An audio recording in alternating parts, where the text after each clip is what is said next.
Hello, classical മെക്കാനിക്സിൻ്റെ ക്ലാസ്സാണ്. നമ്മൾ logistic മാപ്പിനെ കുറിച്ച് പഠിച്ചുകൊണ്ടിരിക്കുകയായിരുന്നു. അപ്പോൾ അതിനെക്കുറിച്ച് തിയറിയൊക്കെ നമ്മൾ പറഞ്ഞു. റിട്ടേൺ മാപ്പ് എന്നൊരു സാധനമുണ്ട്, ഫിക്സ്ഡ് പോയിൻ്റ് ഉണ്ട് എന്നൊക്കെ നമ്മൾ പറഞ്ഞായിരുന്നു. അപ്പം അതൊന്ന് കാണാനായിട്ട് നമ്മളൊരു കോഡ് എഴുതി നോക്കുകയാണ് ഇവിടെ.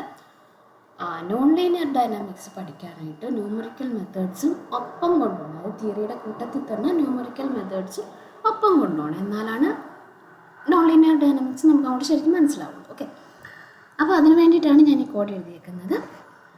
ആദ്യത്തെ ഓരോ വരെയായിട്ട് പറയും. ആദ്യം ഞാൻ എന്താണ് കോഡെന്ന് എഴുതി, എൻ്റെ പേര് എഴുതി, ഈ വർഷം ഈ മാസമാണ് എഴുതിയെന്നൊക്കെ എഴുതി. കാരണം പിന്നെ ഒരു റെഫറൻസിന് വേണ്ടിയിട്ടാണ്. നിങ്ങൾ എപ്പോൾ കോഡ് എഴുതുമ്പോഴും അതൊക്കെ എഴുതി വെക്കുന്നത് വളരെ നല്ലതായിരിക്കും. കാരണം നമ്മളൊരു കോഡ് എഴുതും, അത് കഴിയുമ്പോൾ കുറേ കാലം കഴിയുമ്പോൾ അത് മാറ്റും, ഏത് വെർഷനാണെന്ന് ഓർമ്മയുണ്ടാവില്ല. സോ എന്തെങ്കിലും ഒരു ഇൻഡിക്കേഷൻ അതിനകത്ത് ഇടുന്നത് പിന്നെ നമ്മുടെ റെഫറൻസിന് നല്ലതായിരിക്കും. പിന്നെ ഇതിനകത്ത് ഞാൻ ഉപയോഗിക്കുന്ന പല കാര്യങ്ങളുണ്ട്. അതായത് നമ്പി ഉപയോഗിക്കുന്നുണ്ട്, മാട്രോലിബ് ഉപയോഗിക്കുന്നുണ്ട്. അപ്പോൾ അത് രണ്ടും ഞാൻ ഇമ്പോർട്ട് ചെയ്ത് വെച്ചു. എഗെയിൻ വേറൊരു കാര്യം പറയാണ്, നിങ്ങൾ ഡിഗ്രിക്ക് ഇമ്പോർട്ട് സ്റ്റാർ എന്നൊരു കാര്യം പഠിച്ചിട്ടുണ്ടെങ്കിൽ അത് ഇവിടെ ചെയ്യരുത്. അത് അത്ര നല്ല പ്രോഗ്രാമിംഗ് പ്രാക്ടീസ് അല്ല. അതുകൊണ്ട് ഒരിക്കലും ഞാൻ അങ്ങനെ ചെയ്യാറില്ല. എന്താണോ ഇമ്പോർട്ട് ചെയ്യേണ്ടത് അത് മാത്രം ഇമ്പോർട്ട് ചെയ്യുന്നു. ഓക്കെ, പിന്നെ ലോജിസ്റ്റിക് മാപ്പിൻ്റെ ഒരു ഫംഗ്ഷൻ എഴുതുകയാണ്. അപ്പോൾ അതിന് ഇൻപുട്ട് എന്താണ്, ഔട്ട്പുട്ട് എന്താണ് എന്നുള്ളത് ഏത് ഫംഗ്ഷൻ എഴുതിയാലും അതിൻ്റെ ഇൻപുട്ടും ഔട്ട്പുട്ടും എഴുതി വെക്കുന്നത് നല്ല പ്രാക്ടീസാണ്. അപ്പം ഇതിനകത്ത് ഇൻപുട്ട് കൊടുക്കുന്നത് എന്തൊക്കെയാണ്? ഇപ്പോഴത്തെ വാല്യൂ, എക്സിൻ്റെ കറൻറ്റ് വാല്യൂ XI എന്ന് നമ്മൾ തിയറിക്കകത്ത് പറഞ്ഞതാണ് എക്സ് നൗ എന്ന് ഞാനിവിടെ വിളിക്കുന്നത്.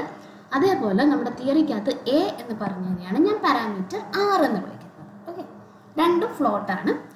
അതേപോലെ ഇതിനകത്തുനിന്ന് ഒരു ഔട്ട്പുട്ടേ കിട്ടുള്ളൂ. ആ ഔട്ട്പുട്ട് എന്ന് പറയുന്നത് നെക്സ്റ്റ് വാല്യൂ ഓഫ് X ആണ്. അതായത് XI+1 എന്ന തിയറിക്കകത്ത് പറഞ്ഞ സാധനമാണ് നമ്മുടെ ഔട്ട്പുട്ട്. ഓക്കെ, അപ്പോൾ ഇൻപുട്ട് X നൗവും ആറും ഉണ്ട്. X നെക്സ്റ്റ് കാൽക്കുലേറ്റ് ചെയ്യുന്നത് ആ ലോജിസ്റ്റിക് ഫംഗ്ഷൻ എഴുതുകയാണ്. Okay, R×X multiplied by 1 - X ആ ഫംഗ്ഷൻ എഴുതിയിട്ടുണ്ട്. എന്നിട്ട് ആ നെക്സ്റ്റ് വാല്യൂ റിട്ടേൺ ചെയ്തു. വേണമെങ്കിൽ നിങ്ങൾക്ക് ഇവിടെ ഒറ്റ വരിയായിട്ട് എഴുതാം, പക്ഷെ ഞാൻ സ്ഥലം ലാഭിക്കാനല്ല നോക്കുന്നത്. പ്രോഗ്രാം കണ്ടു കഴിഞ്ഞാൽ മനസ്സിലാവണം, അതാണ് എൻ്റെ ആവശ്യം. അപ്പോൾ അതുകൊണ്ട് തന്നെയാണ് ഞാൻ 2 സ്റ്റെപ്പായിട്ട് എഴുതുന്നത്. കഴിയുന്നതും പല സ്റ്റെപ്പുകളായിട്ട് എഴുതാൻ നോക്കാം. എന്നിട്ട് അത് കഴിഞ്ഞിട്ടാണ് ഞാൻ മെയിൻ ഫംഗ്ഷൻ എഴുതുന്നത്. അപ്പോൾ മെയിൻ ഫംഗ്ഷനകത്ത് എന്താ വേണ്ടത്? ഞാൻ ആദ്യത്തെ ഹോംവർക്ക് എന്തായിരുന്നു? പല എ വാല്യൂസിന് നമ്മൾ റിട്ടേൺ മാപ്പ് വരയ്ക്കുക എന്നുള്ളതാണ് ആദ്യത്തെ ന്യൂമറിക്കൽ ഹോംവർക്ക്. അപ്പോൾ ഞാനൊരു 3 പാരാമീറ്റർ ഇവിടെ കാണിക്കുന്നുണ്ട്. A, B, C എന്നാണ് ഞാൻ വിളിക്കുന്നത്. ഓക്കെ, 0.8, 1.6, 3.2 ഇത് നിങ്ങൾക്ക് പിന്നീട് മാറ്റി കൊടുക്കാവുന്നതാണ്. എന്നിട്ട് ഇനീഷ്യൽ വാല്യൂ റിട്ടേൺ മാപ്പാണ്. അപ്പോൾ റിട്ടേൺ മാപ്പിന് എന്താണ് ഇനീഷ്യൽ വാല്യൂ കൊടുക്കേണ്ടത്? എക്സിൻ്റെ വാല്യൂ, അതായത് എക്സിൻ്റെ കറൻറ്റ് വാല്യൂ XI ആണ് അതിൻ്റെ ഇനീഷ്യൽ വാല്യൂസ് ആയിട്ട് കൊടുക്കേണ്ടത്. അപ്പം എക്സിൻ്റെ പോസിബിൾ വാല്യൂസ് എന്തൊക്കെയാണ്? 0 മുതൽ 1 വരെയാണ് എക്സിൻ്റെ പോസിബിൾ വാല്യൂസ്. അത് ഞാൻ ഒരു അറേ ആയിട്ട് കൊടുത്തിട്ടുണ്ട്. ഓക്കെ, ഇവിടെ 100 വേണോ 101 വേണോ എന്നൊക്കെ നിങ്ങൾക്ക് സംശയം വന്നു കഴിഞ്ഞാൽ എന്ത് ചെയ്യണം?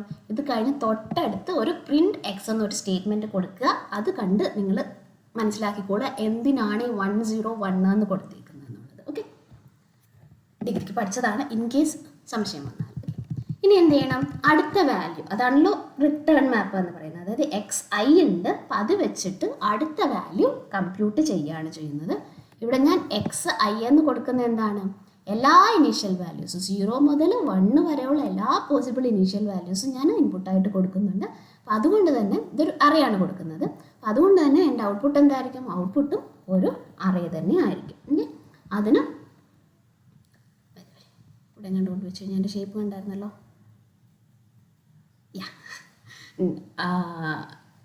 ഒരു അറേയാണ് അത്. അതിൻ്റെ ഷേപ്പ് 101, അതായത് 1 ഡയമെൻഷണൽ അറേയാണ്.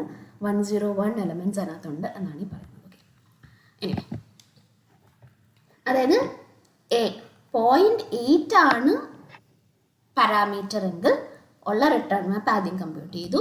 രണ്ടാമത് കമ്പ്യൂട്ട് ചെയ്യുന്നത് 1.6 പാരാമീറ്റർ ഉള്ളപ്പോൾ റിട്ടേൺ മാപ്പ്. മൂന്നാമത് കമ്പ്യൂട്ട് ചെയ്തത് 3.2ന് കറസ്പോണ്ടിങ് ആയിട്ടുള്ള റിട്ടേൺ മാപ്പ്. ഇത് മൂന്നും ഞാൻ കമ്പ്യൂട്ട് ചെയ്തിട്ടുണ്ട്. എന്നിട്ട് പ്ലോട്ട് ചെയ്യുന്നത് നമ്മൾ ഓൾറെഡി നിങ്ങൾ ഡിഗ്രിക്ക് പ്ലോട്ട് ചെയ്തിട്ടുണ്ടാവും കാര്യങ്ങൾ. പൈ പ്ലോട്ട് വെച്ചിട്ടാണ് പ്ലോട്ട് ചെയ്യുന്നത്. അതിനെ PLT എന്നാണ് വിളിക്കുന്നത്. സ്റ്റാൻഡേർഡായിട്ട് ചെയ്യുന്ന കാര്യം തന്നെയാണ്. ഓക്കെ, സോ ആദ്യം ഞാൻ എക്സ് ആക്സിസിൽ എക്സ് ഏതാണ് എക്സ് 0 to 1 വരെയുള്ള എല്ലാ പോസിബിൾ വാല്യൂസും വൈ ആക്സിസിൽ നമ്മൾ കമ്പ്യൂട്ട് ചെയ്ത എക്സ് ഐ പ്ലസ് 1. ഓക്കെ. പിന്നെ രണ്ടാമത്തെ കേസിൽ വേറെ പാരാമീറ്റർ വെച്ച് കാൽക്കുലേറ്റ് ചെയ്തത്, മൂന്നാമത്തെ കേസിൽ വേറെ പാരാമീറ്റർ വെച്ച് കാൽക്കുലേറ്റ് ചെയ്തത്.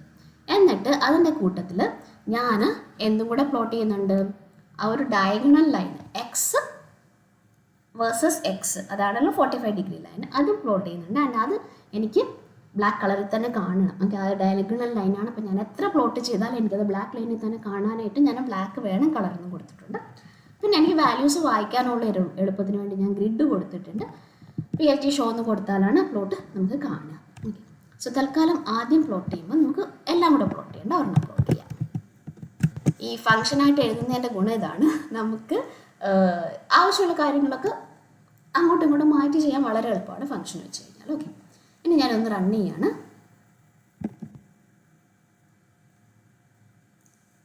ഓക്കെ, എക്സിക്യൂട്ട് ചെയ്തു എന്നാണ് പറയുന്നത്. ഔട്ട്പുട്ട്. ഓക്കെ, ഞാൻ ലേബൽ കൊടുത്തിട്ടില്ല. ഇവിടെ എക്സ് ആക്സിൽ നമ്മൾ എക്സ് ഐയും വൈ ആക്സിസിൽ എക്സ് ഐ പ്ലസ് 1 ആണുള്ളത്. ഇത് ഏത് പാരാമീറ്ററിനായിരുന്നു? A = 0.8 എന്നുള്ള പാരാമീറ്ററിനായിരുന്നു. ഈ ബ്ലാക്ക് ലൈൻ എന്ന് പറയുന്നത് എക്സ് ഈക്വൽ ടു എക്സ് ആണ്. ഓക്കെ, അതായത് x i plus 1 equal to x i ആണ്. ഓക്കെ, അപ്പം ഈ ബ്ലാക്ക് ലൈന് ഈ കർവിൽ എവിടെയൊക്കെ മീറ്റ് ചെയ്യുന്നോ അതൊക്കെ നമ്മുടെ ഫിക്സ്ഡ് പോയിന്റ് ആണ്. അപ്പോൾ ഇവിടുത്തെ ഫിക്സ് പോയിന്റ് എന്താണ്? 0.8 ആയിരുന്നു പാരാമീറ്റർ. അപ്പോൾ ഇവിടെ ഒരു പോയിന്റിലേ മീറ്റ് ചെയ്യുന്നുള്ളൂ, എക്സ് ഈക്വൽ ടു 0 മാത്രമേ മീറ്റ് ചെയ്യുന്നുള്ളൂ. അപ്പോൾ ഈ കേസിൽ ഒരേ ഒരു ഫിക്സ് പോയിന്റ് നമുക്കുള്ളൂ. ഇനി ഞാൻ പാരാമീറ്റർ ഒന്ന് മാറ്റി കൊടുക്കുകയാണ്. ഇതും കൂടെ പ്ലോട്ട് ചെയ്യാം. ഓക്കെ, എയുടെ പ്ലോട്ട് അവിടെ കിടന്നോട്ടെ, ബിയുടെയും കൂടെ പ്ലോട്ട് ചെയ്യാം. ഓക്കെ, സോ ഇത് നീല 0.8 പാരാമീറ്ററിൻ്റെ ആയിരുന്നു, ഓറഞ്ച് 1.2 പാരാമീറ്ററിൻ്റെയാണ്. ഓക്കെ, സോ നമ്മൾ നേരത്തെ തിയറിക്കകത്ത് തന്നെ പറഞ്ഞായിരുന്നു എന്താണ്, A 1 ആണെങ്കിൽ ഒരു ഫിക്സ് പോയിന്റേ ഉള്ളൂ. എന്താണത്? എക്സ് സ്റ്റാർ ഈക്വൽ ടു 0 മാത്രമാണ് ഫിക്സ് പോയിന്റ്. A 1 ആയി കഴിഞ്ഞാൽ രണ്ട് ഫിക്സ് പോയിന്റ് ഉണ്ട്. ഏതൊക്കെയാണ്? എക്സ് 0 എന്നുള്ള ഫിക്സ് പോയിന്റ് എപ്പോഴും ഉണ്ട്. A>1 ആയി കഴിഞ്ഞാൽ 1 - 1/a എന്ന് വേറൊരു ഫിക്സ് പോയിന്റ് ഉണ്ട്. അതാണ് ഈ ഫിക്സ് പോയിന്റ്. ഓക്കെ, ഇനിയിപ്പോൾ അടുത്തതും കൂടെ ഒന്ന് കാണിക്കാം.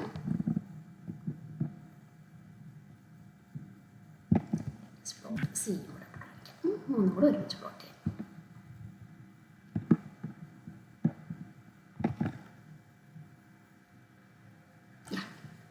സോ ഇത് A = ബ്ലൂ എന്നുള്ളത് A = 0.8ൻ്റേത്, ഓറഞ്ച് A = 1.6ൻ്റേത്, ഗ്രീന് A = 3.2ൻ്റേത്. ഓക്കെ, അപ്പോൾ മാക്സിമം വാല്യൂ ആണെങ്കിലും കൂടി വരുന്നുണ്ട്.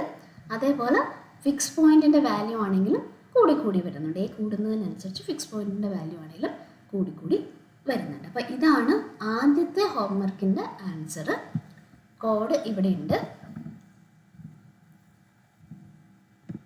ഓക്കെ,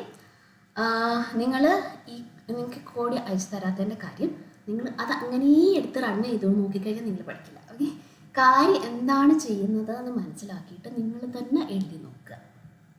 ആൻഡ് ഇൻ കേസ് സംശയം ഉണ്ടെങ്കിൽ അതിനകത്ത് റെഫർ ചെയ്തു, അതിനകത്ത് പ്രശ്നമൊന്നുമില്ല. ആൻഡ് ഇത് തന്നെ വേണമെന്നില്ല, വേറെ എവിടെ നിന്ന് വേണമെങ്കിലും റെഫർ ചെയ്യാം, അതിനകത്ത് പ്രശ്നമൊന്നുമില്ല. പക്ഷെ നിങ്ങൾ പഠിക്കാൻ വേണ്ടിയിട്ടാണ് ഇത് ചെയ്യുന്നത്. അപ്പോൾ അതുകൊണ്ട് എവിടെന്നെങ്കിലും കിട്ടുന്ന ഒരു കോഡ് അങ്ങനെ എടുത്ത് റൺ ചെയ്യരുത്. എന്താണ് ഓരോ സ്റ്റെപ്പിൽ എന്താണ് ചെയ്യുന്നതെന്ന് മനസ്സിലാക്കി മാത്രം ചെയ്യുക. ഇനിയിപ്പോൾ ഞാൻ റണ്ണ് ചെയ്യുന്നത് ഗൂഗിൾ കൊളാബ് എന്നൊരു ഇതിലാണ്. ഇവിടെ ഡിഗ്രിക്ക് പഠിച്ച ആൾക്കാർക്ക് ഓൾറെഡി ഇതറിയാമായിരിക്കും, ചെയ്തിട്ടുണ്ടാവണം. നമ്മളുടെ ലാബിലെ കമ്പ്യൂട്ടറിൽ എന്തായാലും ഈ കോഡുകൾ റൺ ചെയ്യും. നിങ്ങളുടെ ലാപ്ടോപ്പിലാണ് റൺ ചെയ്യുന്നതെങ്കിൽ പൈത്തൺ ഇൻസ്റ്റാൾ ചെയ്തിട്ടുള്ള ലാപ്ടോപ്പ് ആണെങ്കിലും ഈ പ്ലോട്ടൊക്കെ വരുന്നത് റൺ ചെയ്യും. പക്ഷേ ഫോണിനകത്താണ് ചെയ്യുന്നതെങ്കിൽ ചില പൈത്തൺ ആപ്പുകൾ ഈ പ്ലോട്ട് കാണിക്കില്ല. അപ്പോൾ അതൊന്ന് സൂക്ഷിച്ചോളാം. അതായത് പ്ലോട്ട് ചെയ്യാൻ പറ്റുന്ന ആപ്പുകളിൽ മാത്രമേ ഇത് ചെയ്യാൻ പറ്റുള്ളൂ, എന്നാലാണല്ലോ ആ പ്ലോട്ട് കാണാൻ പറ്റുള്ളൂ. അപ്പോൾ മൊബൈലിൽ ചെയ്യുന്നവർ ഒന്നുകിൽ ഈ ഗൂഗിൾ കൊളാബിൽ ചെയ്യാം, അല്ലെങ്കിൽ ലാബിൽ ചെയ്ത് നോക്കാം. ഓക്കെ, മൊബൈലിൽ എങ്ങനെയായി ഗൂഗിൾ കൊളാബ് എടുക്കേണ്ടത് എന്നൊന്നും എനിക്കറിയില്ല, അതൊന്നും എന്നോട് ചോദിക്കാൻ പാടില്ല. ഞാൻ ലാപ്ടോപ്പിൽ നിന്നാണ് ചെയ്തത്. അപ്പോൾ ലാപ്ടോപ്പിൽ എനിക്ക് ചെയ്യാനറിയാം, മൊബൈലിൽ എനിക്ക് ഈ പ്ലോട്ട് വരുത്തുന്നത് എങ്ങനെയാണെന്നൊന്നും അറിയില്ല. ലാബിൽ ചെയ്യാൻ പറ്റും. ലാബിൽ വന്നു കഴിഞ്ഞാൽ ഞാൻ കാണിച്ചു തരാം.